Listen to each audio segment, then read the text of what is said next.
Welcome back to Wealth Empire Show. I'm glad you came back.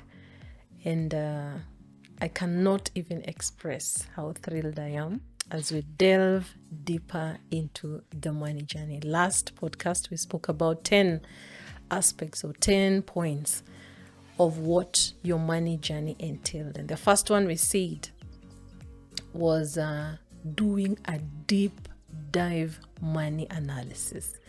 So that's the topic for today. How do you do this deep dive money analysis? So what does a deep money analysis involve? It involves going back to the basics, to the history, to the family history, and asking yourself, why am I the way I am? What are my fundamentals? How far have I come? What am I good at? Now you start looking at your money analysis, like analytics, proper analytics, asking other people questions, allowing people to give you constructive criticism. And I know as humans, we don't like being corrected that much, but sometimes it helps to go back and ask your husband, your wife, your children, your brothers, your sisters, your mother, your parents, and ask them, what do you think is my problem? I remember my late dad when he was alive. My dad was an enthusiast of finances. He was a fanatic. He was those people who would not take a debt for consumables. He would not get into something that he doesn't understand. He used to say that getting rich quickly is not possible. Like, he knew this a long time ago, and he belonged to the older generation. So knowing those things, for me now, when I look back, I'm like, it was a good thing. And all he used to talk about was just managing your money. And as a little girl, as I grew up in that household, I knew managing your money is a very important thing. So that is why I gravitated towards it. But I wasn't very serious about it at the beginning until I made a decision, a poor financial decision. Like I said, all the things you're seeing in your life today are a series of decisions that you have made, poor ones and very good ones. And when you have done poor ones, a series of them, like a serial poor decision maker, the results are usually now whereby you can't even manage your money. You can't even see. That's why I'm saying now you go back and look at your money journey and ask yourself, how did I get here? Was it my family affecting me? Was it myself being going overboard when it comes to expenses? And when I overspend, what causes me to do that? And actually, I've remembered something very important. It's called healing your money journey. Like, when you know your money journey, you now start the healing part of it, whereby you no longer are erratic with your expenses. You're no longer an emotional spender. And I know once in a while you'll make a mistake, but you can't be a serial emotional spender. Because again, even God, He will trust us with money according to how good we are becoming with what He has already given us. So today, my work is just to get you into various steps that you will take in order to delve into a deep money analysis. Are we together? My audience. So number one, what do you need to do?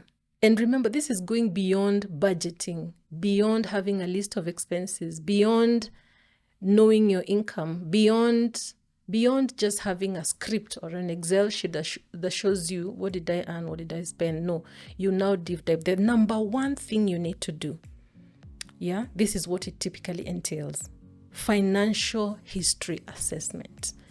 And I know this is really, really hard, because it will even call for you to have discussions with people who are older than you, your parents, if they're not there, your uncles.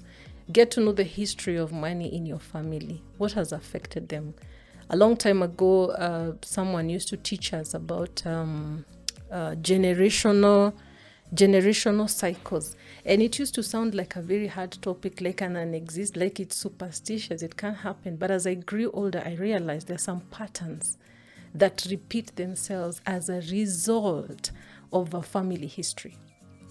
So if you don't go back and start looking at those things, then they'll be affecting you and you won't even know what is hitting you. I've had people tell me, in the money talks or the financial analysis I do for my clients that in our family, whenever you make it to a certain level, suddenly something happens and you lose all of it. And it becomes you can hear the desperation in their voice and the act of not knowing. So I'm encouraging you to move from unknown to known, to know what is this that could be affecting me, because I do everything right. I mean, I'm just giving an example. You wake up early, you're working on your career, you're making money, you're taking care of your family, but still you don't have money. And maybe you're heading into your 30s, your 40s, your 50s, or your 60s, and you're wondering what's wrong with me. So go back and do a financial history assessment, reviewing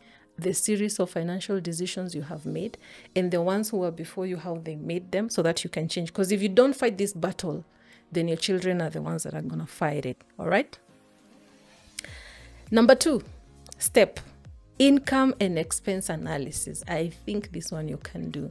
Actually, the harder one is that history assessment. That one is excruciating. I won't lie to you. I did mine a couple of years ago, and it's excruciating. The things you unearth, the things that you exhume, some of them you're like, oh my goodness, now I get it. Number 2 is income and expense analysis. Just have a schedule that you update every month on your expenses. And then if you are not even to update it, you know very well, when my money comes, this is what it does. All right. A detailed analysis of income sources and expenses, including fixed and variable costs. So this will help you to understand your spending patterns. Did I say the word pattern enough? I want to say it. Pattern. What's your money pattern? You have a pattern. Where is it coming from? And how can you make it better? I mean, it's a good one. How can you blast it and add the volume? Because there are people with a good money pattern. Number 3, debt review. We are still in the deep money analysis, which is the first stage of advanced personal financial journey. So debt review, examine all your outstandings. Are you on track? Are you getting penalized for late payments? And let me talk about a certain aspect at this point, which is called a credit card. A credit card is a very important aspect of financial wealth building. I know there's an unpopular opinion out there that we shouldn't, or you shouldn't ever be caught dead with a credit card. Not necessarily, but you need to have it when you can understand what it is role. A credit card is supposed to help you have an advance interest-free loan, or for lack of a better word, like you have money available to take care of your events without having been paying interest on it. All you pay is an annual fee. All right, so the credit card can help you do investments using the money you could have used for your expenses, so that you use your card to do the expenses. Now, the catch is this: you should never carry a credit card debt. What is a credit card debt? Is when you are supposed to pay a certain amount at the end of the month, you didn't pay. So you carried that debt. So what does the bank do? They penalize you. That's where now the credit card becomes a weapon of mass destruction. It's a double-edged sword. Now, how you can use it to your advantage is using that advance to be able to invest or be able to pay for your expenses. That your money that was to go to expenses is invested, like on a money market fund, or a 10% or 11%. And right now the market is booming with a lot of securities where you can put in and get over 10% return for the year. So I felt like I needed to say that. Debt review includes you looking at how you're dealing with your credit cards, your advances, your overdraft, or whatever you're doing. And remember, you shouldn't be using this money to consume, but you should be using it to do business, to invest. Step number 4. So step number 1 was financial history assessment. Step number 2, income and expense analysis. And step number 3, debt review. Step number 4, asset evaluation. All these things we are doing, we are trying to build your asset base. We are trying to build your assets so that they exceed your liabilities, and then you start building your net worth. Yeah, that's where we have been going, because sometimes we lose the focus of where we're going, and we're like, we just want to manage things and not have to borrow. I just want to pay my bills and be okay. The danger with that is that if your income is taken away, then even those bills you're not going to be able to pay, and there's nothing else. I think next to health, next to you being healthy enough to live long, to enjoy the goodness of the Lord in the land of the living, is you being able to have money in your pocket to pay for this enjoyment. So assess your assets. Are you buying the right ones? There's a statement called being asset rich and cash poor. There's a way you can have too many assets and then you don't have money. I've had and I've seen it firsthand in my family where someone is unwell. You have assets, but you don't have money. So how do you take care of your loved ones? So you need to balance your portfolio in a way. How you're growing your assets, that is fixed assets, is the same way you're growing your liquid assets, which is money you can convert very quickly. And that should be in money market fund or any mutual fund where you can call it in a short time, which is like 48 hours. So assess your assets so that you don't overindulge or over leverage on, let's say, real estate or cryptocurrency or stocks or whatever. And the four main avenues that we're investing in right now, or at least I'm investing, is the mutual funds, the bonds, and the stock market, and then real estate. Those four avenues. So make sure you're balancing those. And then the other step is risk assessment. Assess your risks so that you don't jump into any opportunity that comes. There are many opportunities that will keep coming up, and they'll promise you wealth overnight. Assess the risk. What is your risk appetite? I normally tell my clients, when your portfolio is in a place where it can take care of your dailies or your monthlies, then you can take a little bit of risk. But if you haven't reached that place where you can be able to take care of yourself without your normal income comfortably, then you need to do very calculated types of risk. But then again, it depends with what kind of goal you have. What financial goal are you working towards? Remember, the bigger picture of this number one point we're talking about is your financial goal. And then the next step is behavioral analysis. We delved it in a basic way in our previous podcast, where we were like, why do you behave the way you behave? Why do you like spending money on cosmetics? Why not clothes? Why do you spend all your money on food? Food. I'm a foodie, by the way. I love very good food. So I'm the kind of person you're likely to catch having a meal that is overpriced if it's gonna taste good. I don't mean to brag, but when I'm doing my shopping, I'm always thinking of what kind of food am I going to be cooking with these things that I'm buying. So I'm very big on brands, not because they're being advertised, but how is that, for example, rice gonna be? I can buy one type of rice for a very long time, no matter how much expensive it's becoming, as long as it's going to end up being good rice. So I'm saying this to say that if you assess your behaviors, you'll be able now to know what are your values. For me, a good home and maybe food is very, very important. For another person, they can be driving a Discovery, but they're living in a very nice place and they're very happy about it. For me, I would rather not drive very high level car, but be in a very quiet place. You get what I'm saying? So the next point is family relationship impact.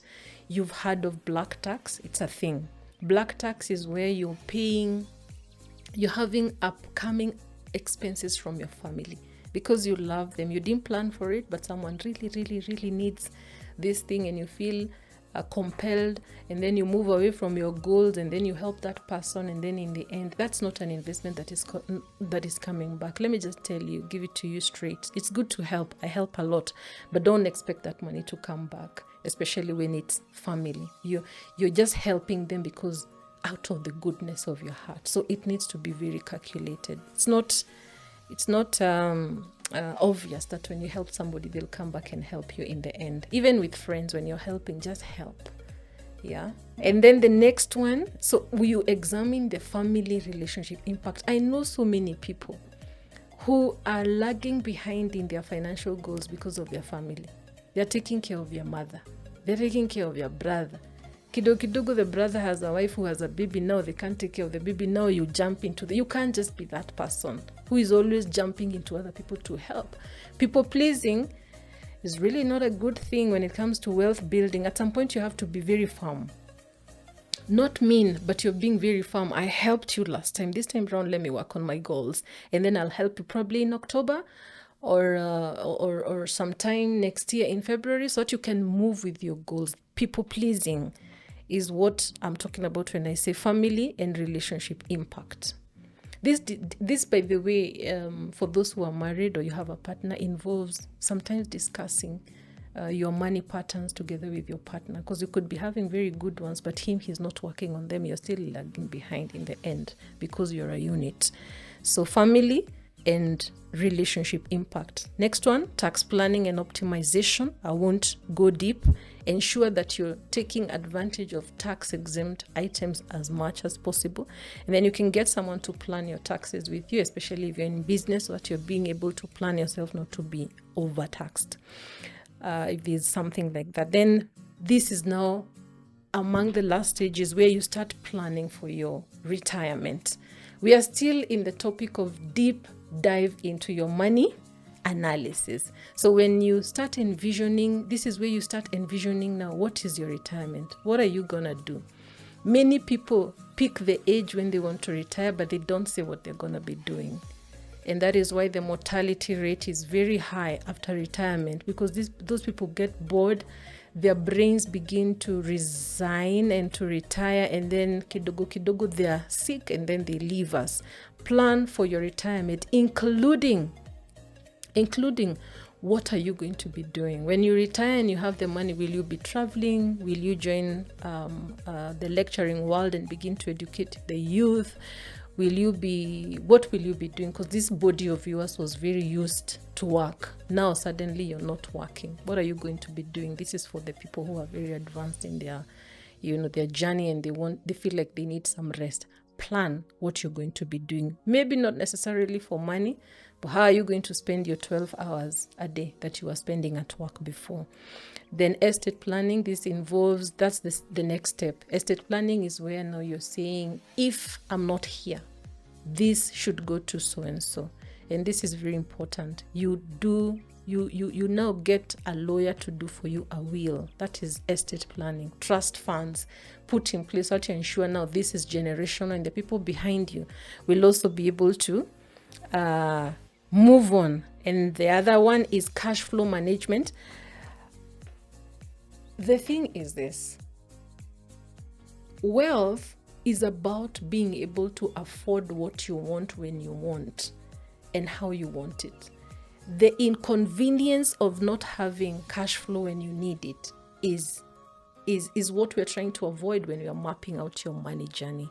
We are trying to say that you don't want to find yourself having a lot of property, and then when a problem comes or when you have a need, now you're doing a harambe, now you're doing a fundraiser, and everybody knows that you're wealthy and you have money, but you're still calling us for a fundraiser. You plan your cash flow. And then the last one is an investment strategy. So because this first step is usually more like research, analysis, and all that, the end goal of all these things we've done, I've given almost like 10 points under deep money analysis, is for you to now come up with your investment strategy. And that is what I'm going to delve in the next episode. But if I can just shed a bit of light on the investment strategy, this requires you to know, which age are you? How much time do you have before your retirement? What are the responsibilities that you have? How many kids do you have? 5, 6, 7? If you have those, do you have the number for their school fees? And I don't want to make it sound very complicated and very hard so that I scare you away. I'm just saying that it requires you to be aware, to be very self-aware, to know what is it that I need. And that's why I said my money plan, my money journey cannot be your money journey. The person with no much responsibility cannot be the person with a lot of responsibility. Also, the person who has advanced so much in their career, their journey cannot be the one who, like the one who is starting. But the good news is this podcast is prepared for everybody. Whether you're beginning, whether you're in the middle, or whether you're in the advanced stages, we are capturing everything that you require. We have a tradition in this podcast whereby we end the show with a question, a burning question on money that I answer. And our question today is?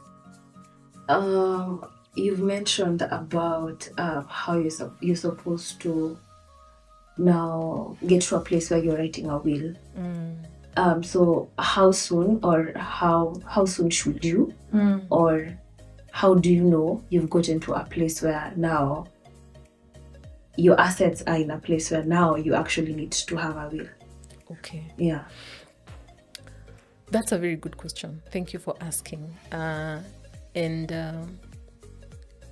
My answer is, as soon as you start your financial journey, as soon as you ascertain that you have wealth. And what is wealth? Your households, your business, your pension, your circle savings, whatever it is that you're putting together in terms of money, needs to have a succession. Who will take care of that? And because mortality is something that God has hidden very much from us, you could leave us at 25, at 30, at 35. And I've seen people get into a lot of agony on how that succession is going to go. It makes it easier for the family when the person who has exited this life and gone to the next life has left a note or a sign. There are two ways of doing the will. You can actually write a will, but if you write it by yourself and without a lawyer, it cannot be admissible in the court of law, but your family will have a clear picture of what you wanted. But now you want to take it to the next level, especially when you have a lot of property in place, you need a lawyer, so that now when the lawyer has certified it, it now becomes a legal document that the law must observe when you're gone. But either way, start from not just staying like that without having to write a will. Even if you want to leave everything to your boyfriend, it should be known, or to your niece or to your friend. Even if it's 100,000 Kenya shillings worth of net worth, even if it's less than $1 million net worth. I was very blessed to come from a family where my father had a will before he passed away. And I know my sisters wouldn't mind for me to share this, but it made our succession process very easy because he had documented everything. All we needed to do was follow through on all the things that he had and what he had desired that will be done. Of course, we can make some changes and edit according to times, but that really made our time for mourning and remembering him very easy. I hope I've answered your question. So thank you very much. Feel free to leave me a question so that if I don't have an answer, I can do a research, but most likely I'll be able to answer, because I'm in a place in my money journey where I have learned a lot of things, and my calling, my desire is to share this information with as many people as possible so that we can be financially free. And remember, if you want a personalized session with me, you can be able to inbox me or send me an email. You can also leave a comment in the comment section and I'll be able to say it. But most importantly, subscribe, like, and share, and let somebody who you know they're very, very keen on their money journey get a hold of this episode. Even the ones that are not money aware and you can see the way they're going, this is going to bring problems, please share with them and look out for details of everything we're doing currently so that you can take advantage. Follow us on Instagram, on Facebook, on LinkedIn, and TikTok. Wealth Empire Show on YouTube, and then Wealth Hub Empire on all the other socials. Thank you for watching till the end. God bless you and see you on the next episode. Bye.